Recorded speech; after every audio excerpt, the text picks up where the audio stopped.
So I actually just got these authentic Vans, classic. Probably my favorite Vans. I actually need to get a new pair of Air Forces, but just got these in the meantime. But I love the off-white pale look, you know. Got my cords. I usually tattoo in these a lot because they're black, so when I drop ink on them, yeah, it doesn't affect it. But yeah, like a baggy fit. I like the combination of white shoes with black pants. And then this shirt is actually from Uniqlo. I just started shopping there. I love that store. I like this shirt a lot. It kind of gives me like old 90s kind of vibe, like 90s Chicano, like maybe even like penitentiary vibes. Yeah, I think that's why I like the oversized too. Now I got them to like a little bit larger sizes even, just because I like the relaxed fit, you know, especially like when I'm tattooing, you know, like sitting, you know, like there for hours. I like nice and comfy fit. It's cool.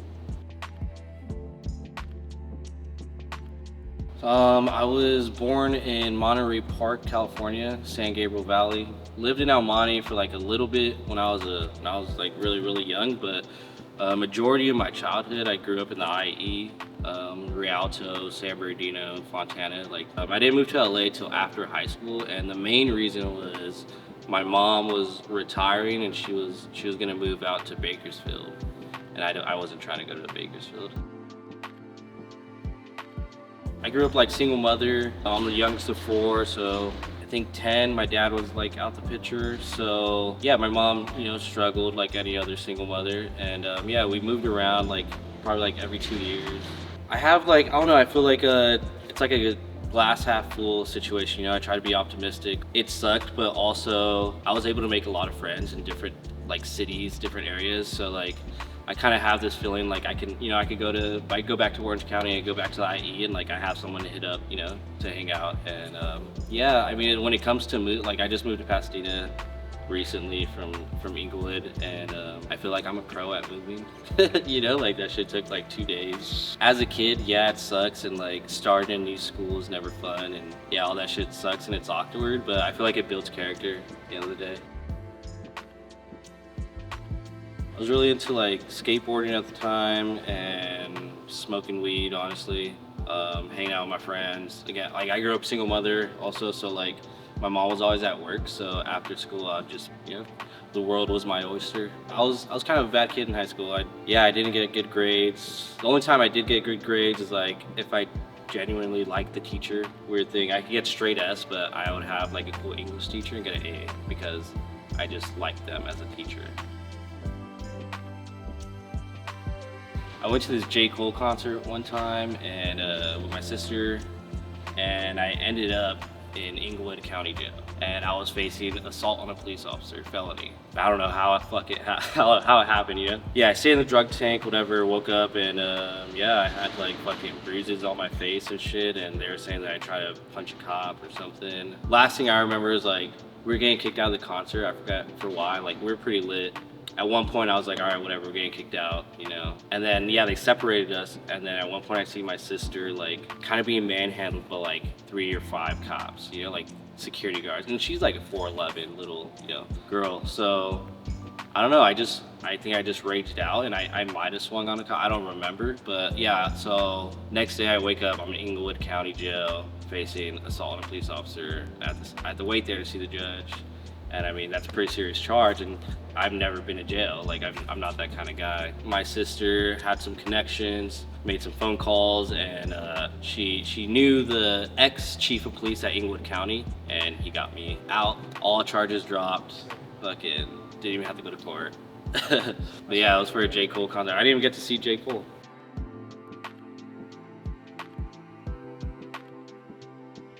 I got lucky, actually. At the time, I was like, you know, just dabbling. I was like scratching out the house, like trying to do tattoos. I was still bartending at the time, and yeah, trying to find an apprenticeship, and it was tough. My cousin's girlfriend knew this guy who owned a shop and was looking for an apprentice, and I low-key think he might have had a crush on her or something too, low-key, because it was kind of just like too easy. But it was this little street shop in Alhambra, a lot more like Asian cats doing like Asian style work, you know, but it was a foot in the door, and I knew, like, you know, if I wanted a tattoo, I had to do an apprenticeship. So yeah, I hopped on it. I quit my job and started my apprenticeship same week.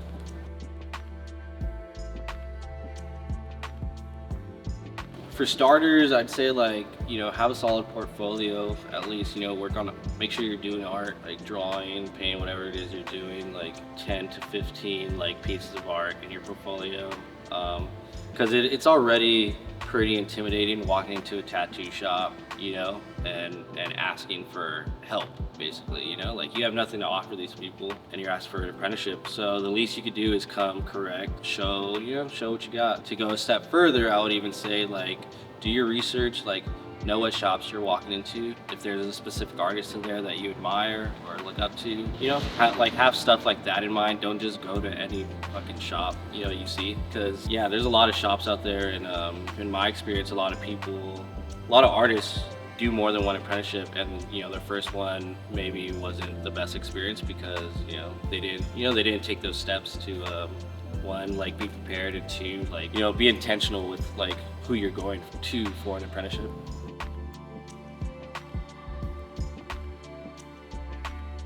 I've actually been asked recently for apprenticeships, and I can see myself taking on an apprentice in the next like 5 to 10 years. Like I'm not in a rush to do it. I still feel like I personally have a lot to like prove to like myself in the industry, like I still have a lot I want to accomplish, and I wouldn't want, especially with how my apprenticeship went to, in my experience, I wouldn't want to take someone on as an apprentice if I'm not like gonna give them 100%, like. And I have 2 nieces, and they both know already they want to be tattoo artists. So I'll probably take them on as apprentices once they grow up.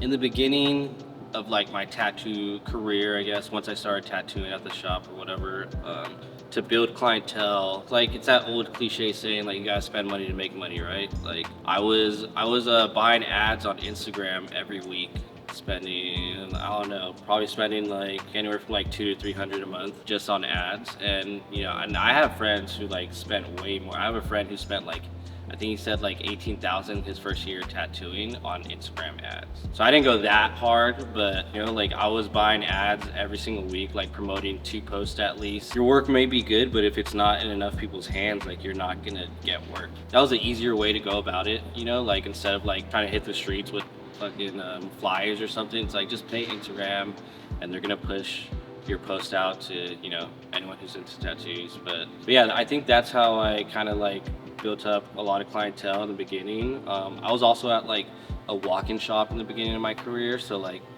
nowadays there's a lot of artists at private studios, and that's only appointment based. So being at a walk-in shop, if you don't have an appointment set, like someone may walk in to get like a little whatever, fucking their boyfriend's name or something, But yeah, once you get to a certain like level of like having a solid clientele basis who like comes to you for a specific style, it's not ideal to be in a walk-in shop anymore, because you don't want to just do whatever. You want to do stuff pertaining more to your style.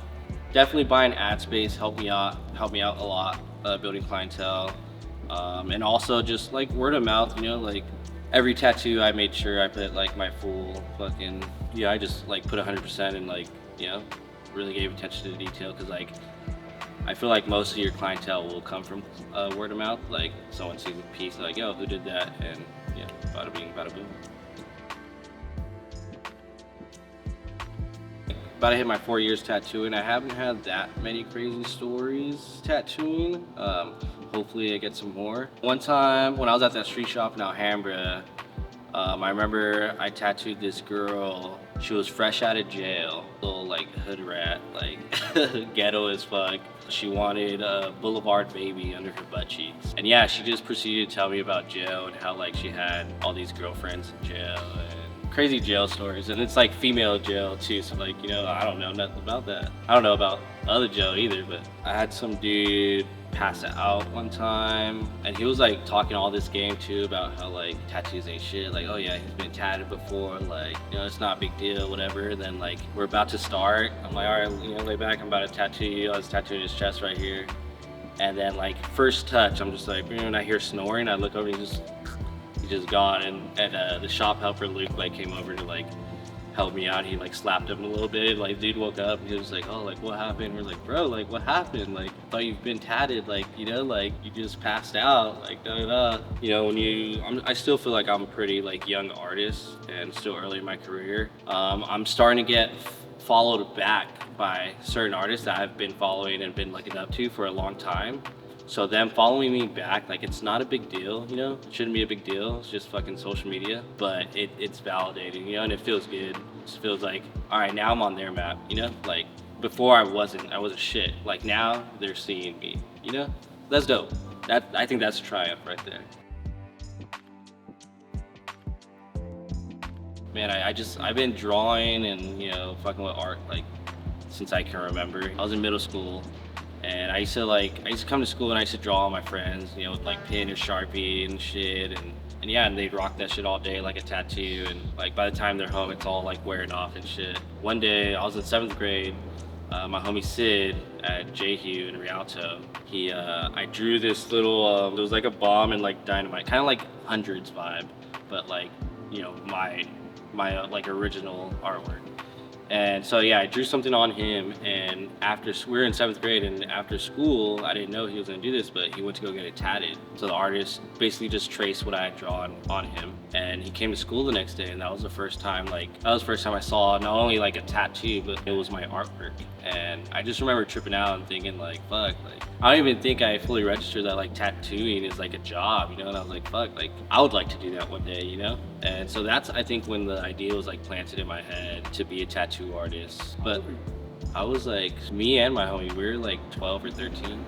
My dad, I mean, he kind of got me into art, you know, like when I was really young. The times he did leave, like when he was still in our life, like he would go to jail, or, you know, he'd be in prison. And so like he'd send us artwork from prison that was like insane. Like he was always a really good artist. But I think he dabbled a little bit in prison with like tattooing also. This was like 70s, like late 60s, 70s. So like this is really when like tattooing culture in LA was like being invented, you know, like especially like black and gray, like the whole Chicano shit, like fine line, black and gray, like that all started in California prisons. And I like to think that, like, you know, that my dad did that in my perspective, because it's like I kind of come from the generation, you know, who kind of like started that. Yeah, it made me want to tattoo even more, and not only tattoo, but like be like a reputable tattoo artist that people know, who like, you know, like respect. Stop wasting time with distractions. Like, you know, focus on what you're truly passionate about. I think before too, when I was younger, I didn't realize, yeah, I've wanted a tattoo since I was young, since I was a kid, you know, since probably like 11 years old. But tattooing's kind of like, it is kind of an intimidating industry. Like, if you don't know anyone, it's kind of hard to get into, you know, like, and it is a trade that you need to be taught, and there's no college for tattooing. There's no fucking, I mean, well, nowadays there's online courses and shit, but like it seems like unattainable. But if I could talk to 18-year-old Jason, I would say like, yo dude, like it's easier than you think, you know, like you just have to fucking try, you know, like, and not give up, and be serious about it. And yeah, and not like, don't waste your time with fucking, I don't know, like all this bullshit, like, you know, chasing the wrong things. I saw this quote, it was like, when you stop chasing the wrong things, you give the right things like a chance to catch you, something like that. And I related to it because at the time, during my apprenticeship, I don't know if we talked about this, but during my apprenticeship, I was completely sober for 2 years. It was like a little over 2 years. And I came out of like bartending too. So I made a decision like to just get serious and like stop all the bullshit and only focus on tattooing, only focus on art. And yeah, in those short 2 years, I was able to accomplish a lot. Like now that I look back on it, like it was really that easy, you know? When at the time, like sure, nothing about this was easy, and you know, I had to put in the work and shit, but looking back now, it's like, that was easier than like the fucking 7 years bartending. Those times were way harder than what I had to do to become a tattoo artist, you know? Because this is something I enjoy, something I love, so it's like, I'm happy to put in the work, you know? Yeah, no doubt.